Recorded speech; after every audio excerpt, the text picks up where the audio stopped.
Testing 1, 2, 3. Testing 1, 2, 3. Testing 1, 2, 3. Testing 1, 2, 3.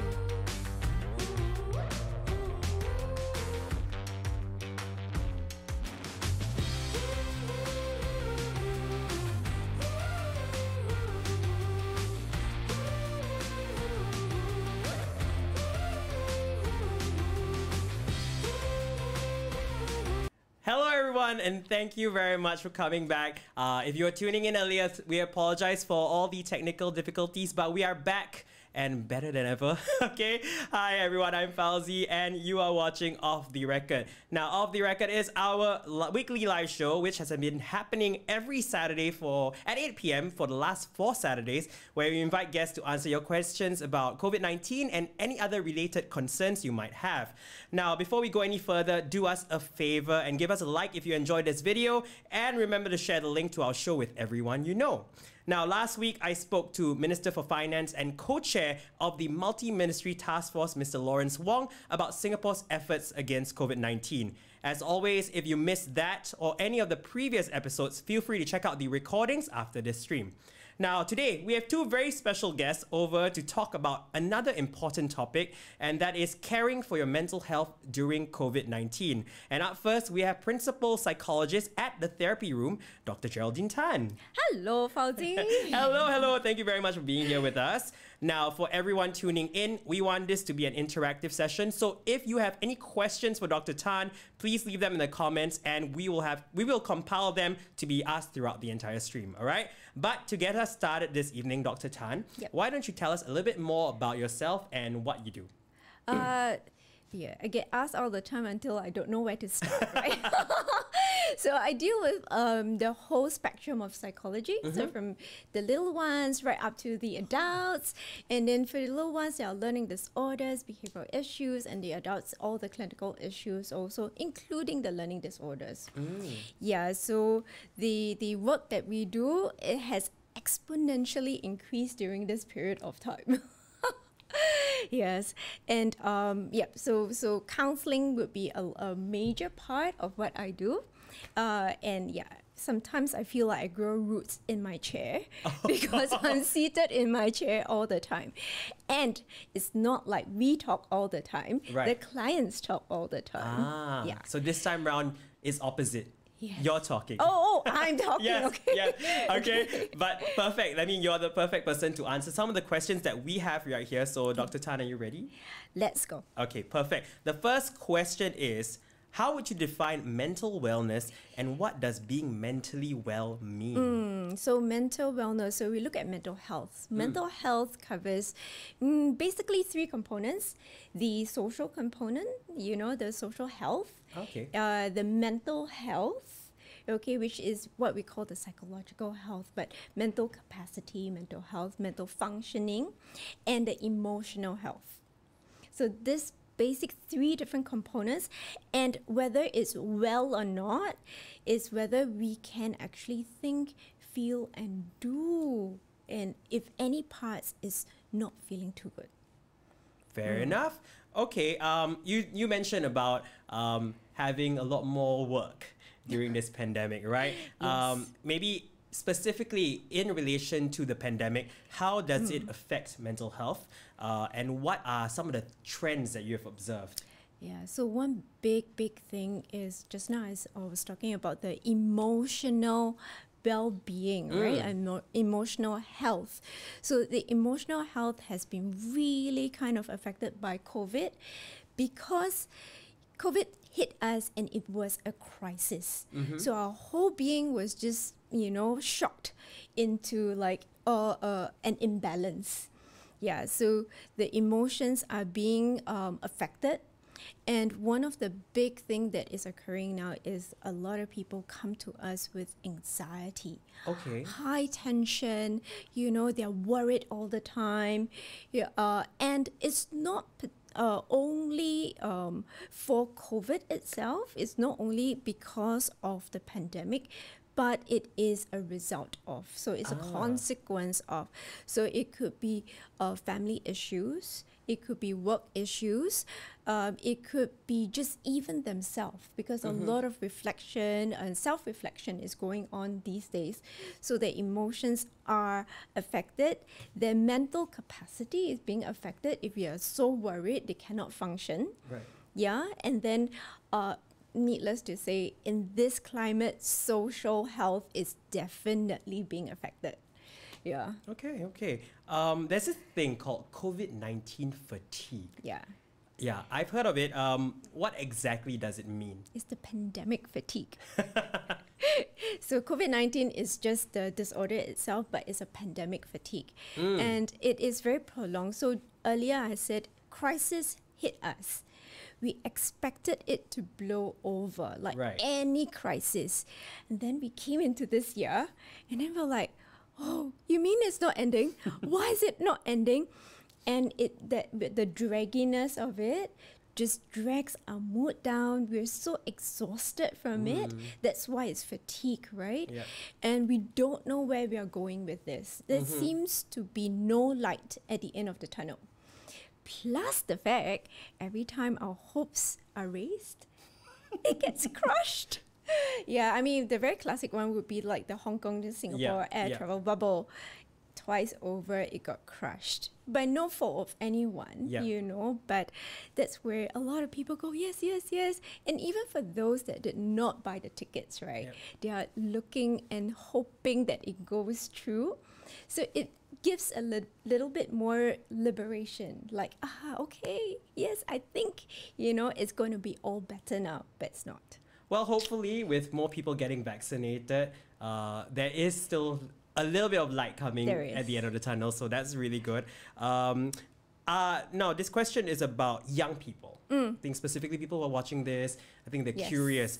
Are young people actually more susceptible to mental health issues? I think the conversation about mental health has definitely picked up with social media during the pandemic. Do you think young people are a little bit more susceptible to this? So young people, can you define the age for me?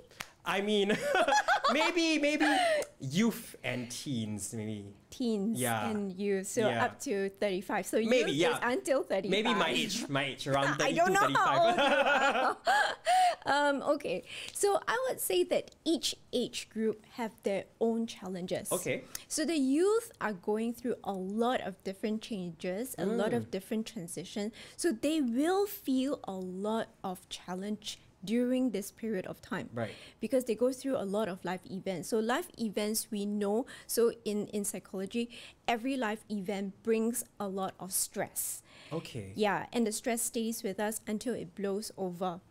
So for these youths, teens, they're going through a lot of changes.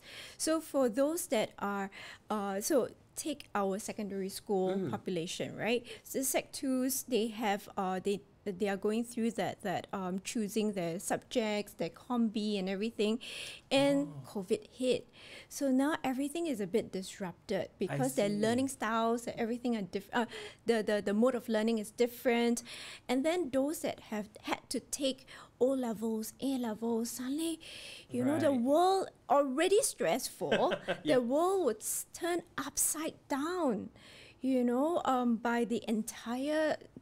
I don't know, this entire system, right, that had to change with the pandemic, you know, and then the choice that they have to make, which secondary school, which JC, which poly, now suddenly everything gets disrupted. Oh, I never realized and how important these milestones are in our lives, right? Maybe for me, I've taken it for granted how much that, you know, these are big parts of our lives and we just live through them, but the kids now have to go through them during a pandemic. Okay, that's actually a very interesting thought. Now, I think with that, how can youth take care of their mental health during these trying times? I think the big thing is please disconnect from your devices. And I'm looking straight at the camera now. Yes, tell them. But please follow this show because it's good material, content. Yes. in it. But I realized so many of them, and I'll clarify.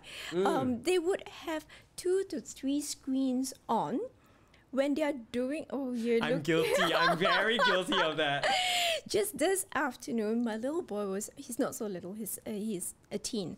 He's supposed to do his work. He has one screen on to do his work. And then I heard him talking. So I went in to check. He had another screen on and it had this cord on it. And I was like, who are you talking to? You know, and I was trying to listen, and on the other side there was no sound. It was just a lot of like random noises, home noises. And then he had his phone by his side, and I was like, oh my gosh, how many devices do you have? And a lot of teens, a lot of youths are very comfortable being on their devices, right? And they don't go out. So they are we are so socially distant. Right. We are forced to be with all the masks and stand 1 meter apart, don't talk in the lifts, don't talk in the trains. And then suddenly you're just stuck at home and you're not connecting, you know, face to face with another person. Yeah. And we don't realize how important it is. Yeah. So for the youths, that's the first thing that I would say, although a bit naggy, but yeah. I must take that advice. I must take that advice. Okay, we do have a bit of a viewer question here from Kezia Tan. It's a little bit out of the topic of school. Okay. Maybe this one is about for those people who are a little bit older. Okay. All right. The question is, what are some things organizations can do to help with mental health in a workplace setting? Maybe, yeah, I mean, nowadays a lot of people are working from home, Yes. for example, maybe in that situation, also possibly in the future. Yep. Especially when we get out of this pandemic, are there things that the companies and organizations can do to promote a mental well-being? Yep. So because with the change from work from office to work from home, there is a huge shift, and there are a lot of other dynamics. So it's not that the workplace has no work dynamics, but the home environment have a different set of dynamics. So I always encourage the employers to find out the home environment. Oh. Yeah, because sometimes they have children running at home, young children running at home. So it might be very difficult for them to turn on the mic because the kids are, you know, screaming behind, or they're practicing the piano. As I was having one session and I could hear, your kid is playing piano behind you. Yeah, practicing. Oh, but man. they try to put the dampener already. Right. Yeah. So please, you know, find out a little bit more before faulting them for not turning on the video or not turning on the mics, you know. Okay. And because in the workplace, we can cite the person can cite you quite easily. You know, at home, you cannot cite anyone. So a text will be great. You know, weekly meetings. If it's too much, at least monthly meetings. Right. Okay. What about like maybe in the future, once we get out of this pandemic and people start coming to the office, mental health is such an important topic that people are talking about, and it's definitely something that we will carry on with talking about in the future. Is there any advice for that? So the whole checking in on the emotional well-being part, because when you can see the person, you can look at the person and say, hey, you don't look so good today. Yeah, but when someone is at home and very far away, then you need to rely on a text or them communicating to them that they can, you know, approach you at any time if they have an issue. Okay. That's good advice. All right, we've got the next question here. Where can youth, we're going back to youth again, where can youth seek help for distress and mental health conditions? Okay. I think this is a good, important question. I think most of the time people seem to, you know that something exists, but they don't know exactly where. So we have a few hotlines that are already set up. You know, the National Healthcare hotline numbers, and you can easily go on their website to check it. Beyond the Label, I think, have also set up something for them. Chat at Escape. Okay. Yeah, so right on the top floor, if I'm not wrong, they have free services for the youths. Yeah, so they can just pop in there, no judgment, no questions asked. Singapore Psychological Society also have one site community, and a few of us are on board with reduced fees or pro bono.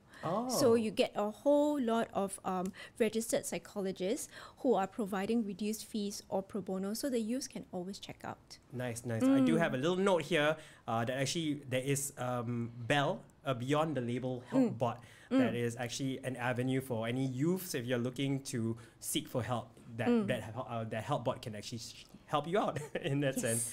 All right, we have a next question here. Okay, interesting. What are some common mental health struggles that Singaporeans face nowadays? So we have the really big bulk of depression and anxiety. Yeah. Okay. So I think even without the pandemic, depression was quite a major issue with many of our youths. Yeah, high stress level, they have self-injurious behavior, they feel very cornered, they have a lot of existential questions, they don't know which direction. Even those that are beyond the teens, working, they are questioning which direction am I going towards?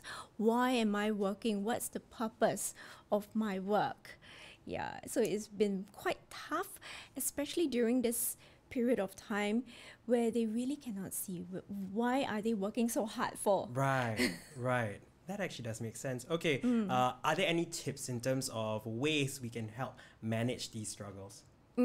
So I came up with CALM. Okay. So C stands for compassion for the self. Okay. Yeah, so that needs to be the first thing that we remember, but it's very, very difficult. So I go on to the next one, which is A, acknowledge. Acknowledge that you do have an issue. Acknowledge the discomfort in your body. Acknowledge like you are, whatever emotions that you have. And then we learn how to deal with them. We learn from the past to deal with, the future. Yeah, so we learn from the past so that we know what to do now so that we enhance the future. Right. And the last one is M. And I was using it as embrace. So it doesn't start with M. Close but enough. It sounds like M. Yeah, so embrace help. A lot of people forget to embrace the resources that are around them. So we just listed a whole lot of, helplines and resources that are available, but people forget that they can embrace, and don't feel shy because it is there for a reason. If you feel like, I feel very paiseh, I feel very embarrassed, or I'm going to feel judged that I go and take, a session with someone, then you're doing a disservice to yourself. There you go. All right. Now we have a question here. Good one. Should I tell anyone that I'm struggling with my mental health? You not only should tell, you should download to the whoever. I hear this all the time. Download. Yeah. I use that because we've all the technology here, right? But we forget to do it, Right. Yeah. But I hear that all the time that the youth, no matter how old they are, they say, but I don't want to put my burden on to someone else. They are going through, a lot themselves. Yeah. Okay, if you don't want to do that, please go and seek some professional help then. Because we are definitely not burdened by you. Yeah. Okay, yeah. I think one final question is, how can we fight stigma towards persons with mental health conditions? I think that's a very important question. It is. And already by us talking about this so openly, it's a huge step forward. And I think we were discussing earlier, during our little chit chat, that the schools are talking about it more openly also. So the children learn from a very young age that it's okay to talk about, feeling mentally well or being mentally healthy. So that's important. Right. Okay, yeah. I mean, things like, stigma not only comes from other people, but also from the self as well, right? All right. Fantastic. I think we are wrapping it up for Dr. Tan. any final words before you go? I've prepared a little quote. We love that. My favorite, author Maya Angelou. Okay. So she says, "We delight in the beauty of the butterfly, but rarely admit the changes it has gone through to achieve that beauty." Wow. Yeah, so isn't it nice? It is very nice. It is very nice. So that's your final words. Yes. Beautiful. I love that. Ending on a poetic note.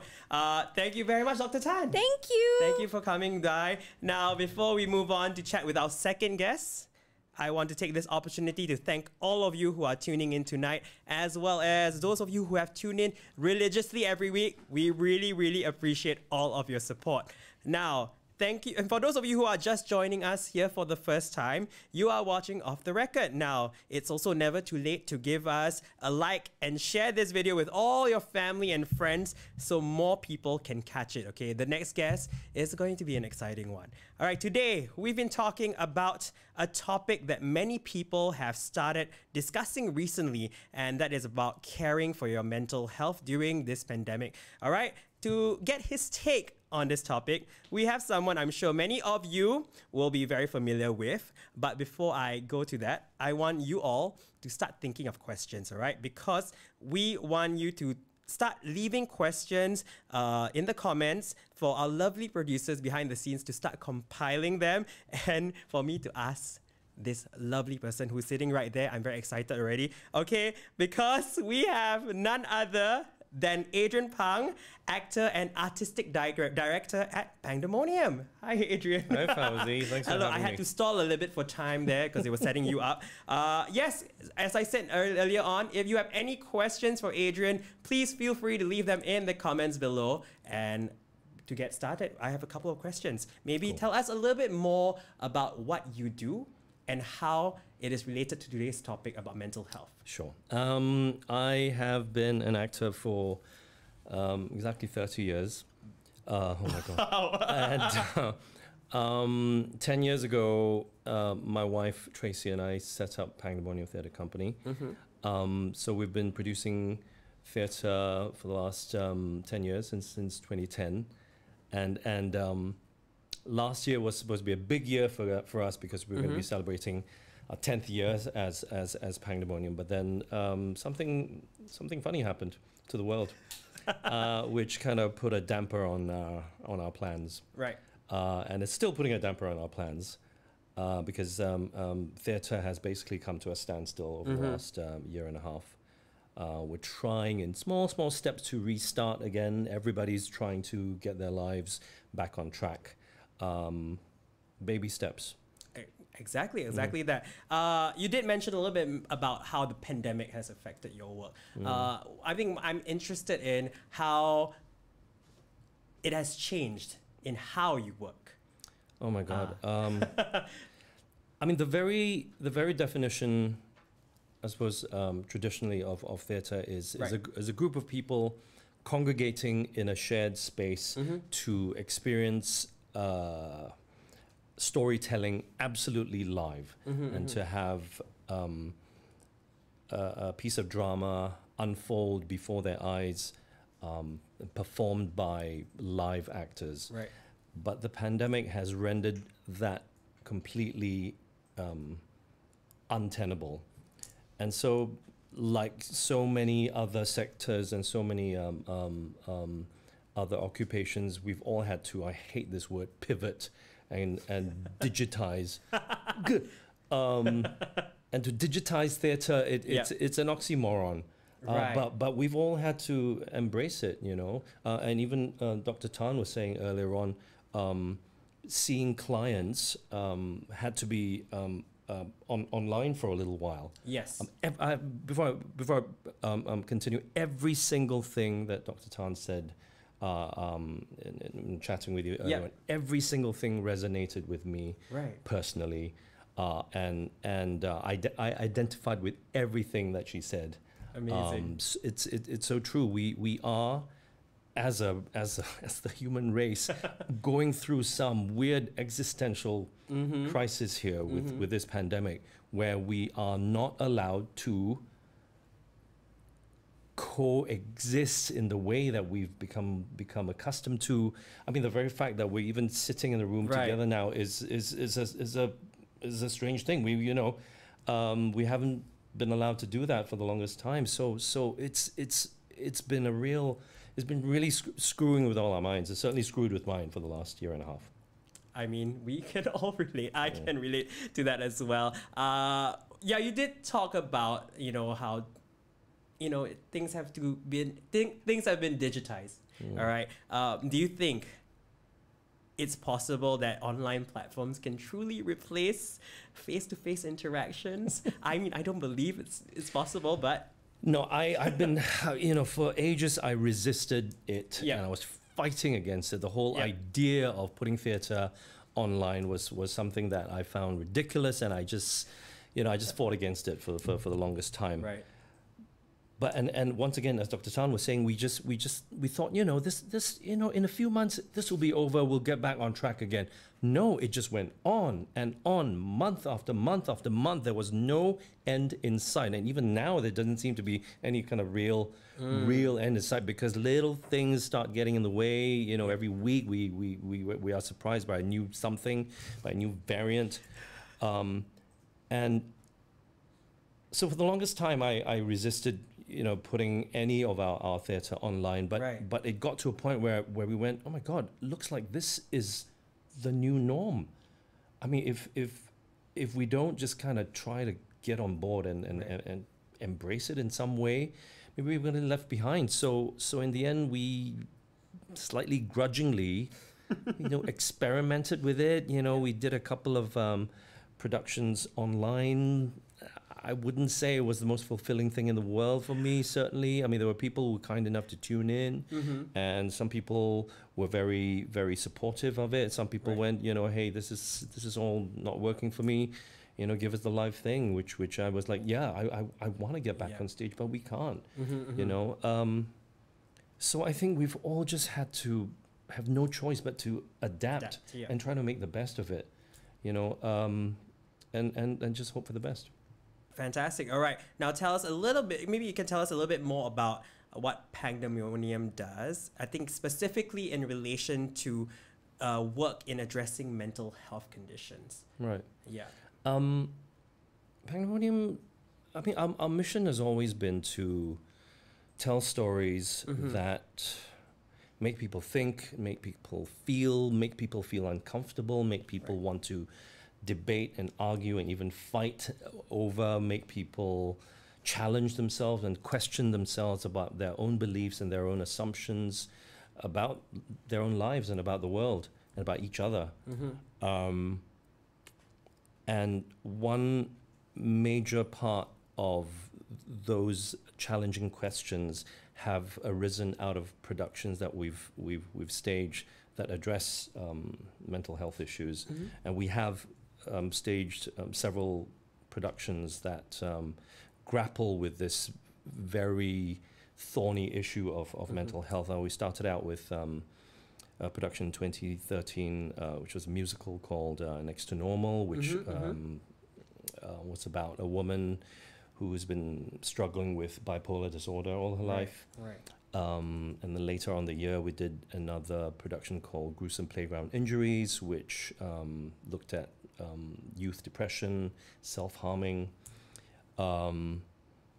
We also did a play last year. The first show of our 2020 season was a play by Florenzella called The Sun, which was about a teenager who was experiencing severe depression.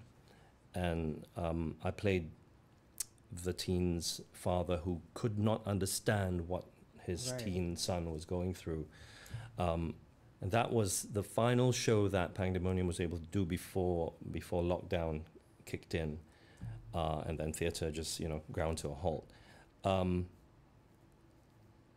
at the end of every performance of that play, I would address the audience and say to them, if anyone out there is experiencing any kind of mental health issue, don't keep it to yourself. Seek help. 2 months later, I found myself in that position. where COVID just rendered me bedridden. Oh, okay. I found myself in a dark, dark place and literally couldn't get out of bed. Okay. And I found myself in the kind of deepest depression that I've ever experienced. And so, you know, I'm very comfortable talking about this now. But when I was going through it, I was in denial for a long, long time. Okay. You know, and it really took my family supporting me and rallying around me and saying, listen, you have to practice what you preach. Right. You've been telling people to seek help. You have to recognize that you need help now. And what Dr. Tan was saying, calm, being compassionate to yourself, and embracing the fact that you need help, embracing the fact that there is help, is so, so important.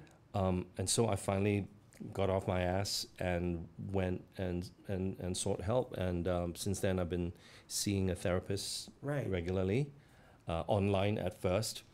But then finally, we were able to sit in the same room and sit there and tell her my stories and cry and shout and scream and all that kind of stuff. I am on antidepressive medication, which I've been taking very faithfully, and it's thankfully it's worked for me. It's working for me. It's still a daily struggle. It's not a one size fits all quick fix for everyone, but the whole thing of self-care. I never understood that concept before, and it's taken COVID to make me realize how damn important it is for everybody to just take a moment at the start of every day just to look after yourself and make sure you're ready to face the world, especially, in fact, how strange the world is right now, to make yourself ready to face this strange world. But yeah, that's in a nutshell, that's been my year. Yeah, thank you for sharing. I didn't expect that. I was like a little taken off guard. Maybe, we have a comment, right, from Ivan Lim. Falling was so good. Thanks for allowing to be shown free last year. From Ivan Lim. Thank you, Ivan. Thanks for watching. A comment for you. Yeah. I think a lot of people can relate to where you've been. Is there any specific steps that you've taken for yourself that could possibly, help someone out there to incorporate into their own daily lives? So you talk about like seeking help. What are some things that you do on a day-to-day basis to, help you feel better? Sure. Yeah. I got into, and like I said, I've never subscribed to this whole kind of, to me it was just kind of mumbo jumbo, but I was persuaded to start each day with just a little bit of quiet time. Right. Now, once again, Dr. Tan, oh God, everything she said, like I said, resonated with me. The whole thing about being such slaves to our digital devices. The first thing that I usually do when I open my eyes in bed is to reach for my phone and check my messages and check my emails. And that's just, I just became a prisoner to this thing. So I had to get into this habit of waking up and just ignoring my phone until I had some time to myself. And I would just literally just kind of sit in my bed comfortably and just try and shut out all the white noise that my mind kicked off the day with, and just focus on my breathing. I could never understand how to kind of empty my head. I don't know what that means, because there's always some crap going on inside. Right. But just, even if it's just to focus on my breathing, literally being very conscious of your inhale, your inhaling and your exhaling, and just to be conscious. And then I got into this self-generated routine of kind of physically in a tactile way, kind of sayanging myself. I would sayang my head, sayang my face, sayang my heart, sayang my stomach, and all the rest of it. It's almost just kind of trying to give myself these kind of positive, tactile, tangible strokes just to start the day with some self-love. Right. Sounds terrible, but sounds wrong. But just loving myself in the best possible way. Right. Before I really start the day, you know. And I to be honest, I was a little bit skeptical about that to begin with, but I found that, you know, once I got into that routine, I started the day in a much better mood. That, like I said, you know, it was just a constant thing of just being self-aware and being very open about talking about how I was feeling, and being very disciplined, you know. Self-love is I think there's something. Yeah, there's definitely something to it. And I'm only discovering that like now because of COVID. Right. Thank you, COVID. I love that. I think we will talk to Dr. Tan later and see if there's any science behind this whole idea of sayanging ourselves, right? We'll speak to her later on. We've got a couple of viewer questions here. One from Doreen Fan. What was your outlet for your mental health during this period of time? Was it something that, you know, you channel into your work or something? Well, that's the thing, because I mean, like I said, I've been doing this for 30 years. Yeah. And I think from my early days as a freelance actor, I had somehow conditioned myself to define myself by the work that I was doing. So say, okay, so I'm an actor. So if I'm not acting, if I'm in between jobs, I'm not acting, then I'm not an actor, then oh my God, who the hell am I? Right. So it was a terrible thing to get into get my mind conditioned into thinking. But at the time, it was almost like a self-challenge just to keep on working, just to work as much as I could. Right. And that mindset has haunted me for the last 30 years, even now at my ripe old age. When I'm in between productions, I feel that anxiety. I feel that almost that I'm nothing. I'm nothing if I'm not working. Right. I'm nothing if I'm not playing a role. And so COVID was the worst news for me, because it made me not able to inhabit what was my security of pretending to be somebody else. So for the last year and a half, I've been just clinging on to whatever life raft floated my way. Right. But thank God for my family, because they've always been there, and they've always been supportive, and we've always been the kind of family that kind of overshares with one another. There is nothing that we cannot talk to each other about. And I'm very, very, very grateful for that. But I also realize that not every family is that way. Not everyone is in a household where they feel free enough to share what they're feeling.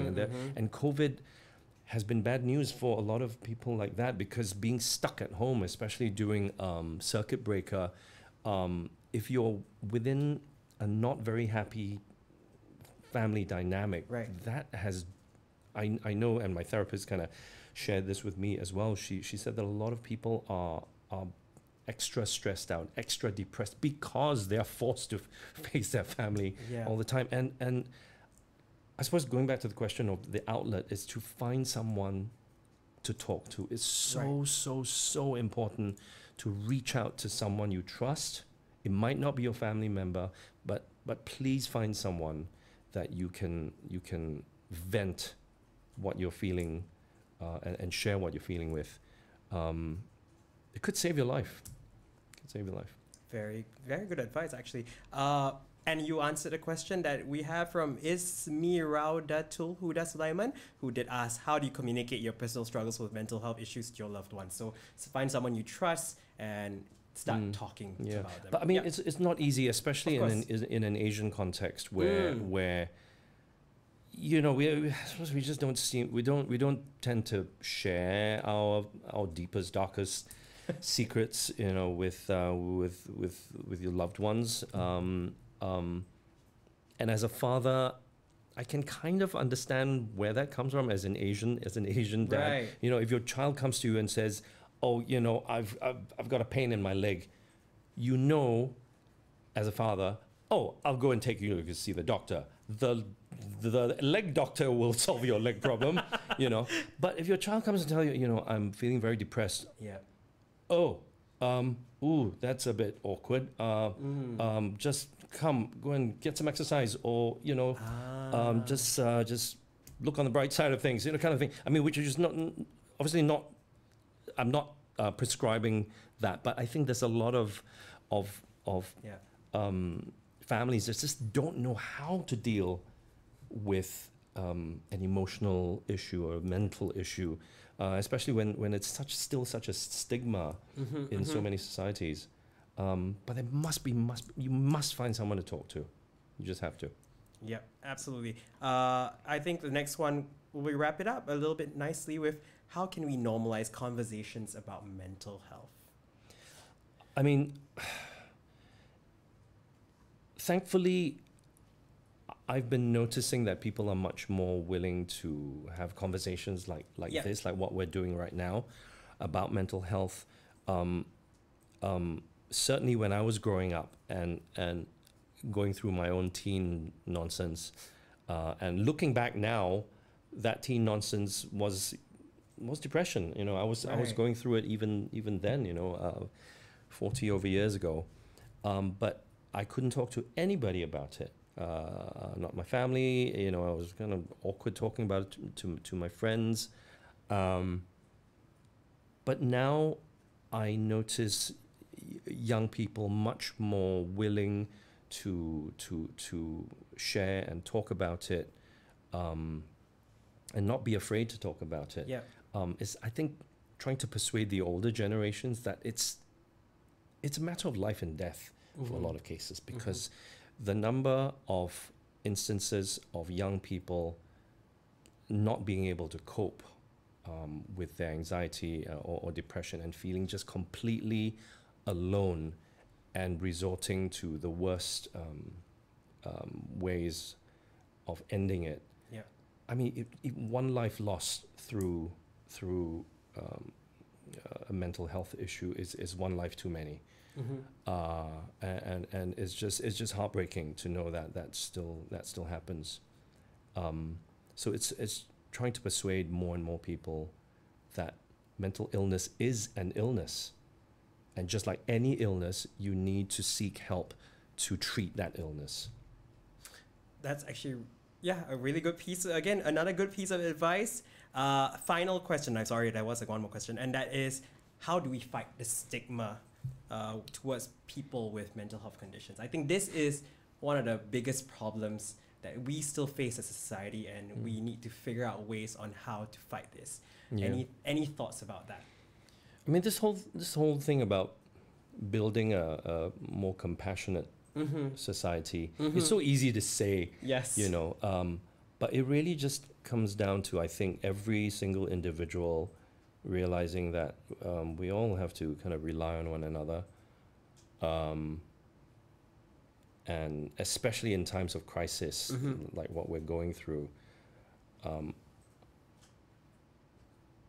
you can either manifest the worst sides of yourself by being very protectionist and very selfish and only looking after yourself, hoping to just survive this crisis, or you can just open up your hearts. I know it sounds very kumbaya, but realize that you need people, and if you look after yourself and try to look after your neighbor will hopefully in turn look after you as well. Right. You know, and you know, if we don't learn this lesson of mutual reliance during this time of COVID, then we would have gone through this time for nothing. And you know, I personally want to have learned something tangible and positive out of this nightmare we're going through. Absolutely. Okay, I have a little note here. Again, if you guys are tuning in, Beyond the Label movement, amongst other efforts, is something to help, generate and encourage conversation about mental health in the public space, and that hopefully helps to address the stigma in our society. And again, there's other things other than stigma from outside. There's also stigma from yourself. So do overcome that by talking to someone about his or her mental health challenges. And if you need to seek help, please do so as well. We have one final question from a viewer, Christian Lim. He says, is mental health wellness something that you see yourself continuing beyond this pandemic? I think partly because I myself know what it feels like to struggle with a mental health issue. I'm going to be making as much noise about it as I can. In fact, that's nicely segueing into me making a little plug for Pangdemonium's upcoming production. It's a play called The Mother. That was written by Florian Zeller, who also wrote and directed the film The Father. That's recently been... Yes. He's very lazy with his titles. The Father, which we've produced on stage 3 years ago, and then The Son, which was our last show last year, and then The Mother, which Pangdemonium is staging in August. Tickets on sale next week. And it's about mother who is struggling with some severe mental health issues and how her family is struggling to deal with her meltdown. Right. Awesome, brilliant play. Janice Koh is going to knock it out of the park. Nice. Please come and see it. There you go. All right. I think with that is it. We have come to the end of this episode of Off the Record, guys. Thank you very much to our guests, Dr. Geraldine Tan and Adrian Pang, for being on the show with us. And of course, thank you guys very much for tuning in. We hope we managed to answer some of your questions. And until next time, bye, guys. Bye.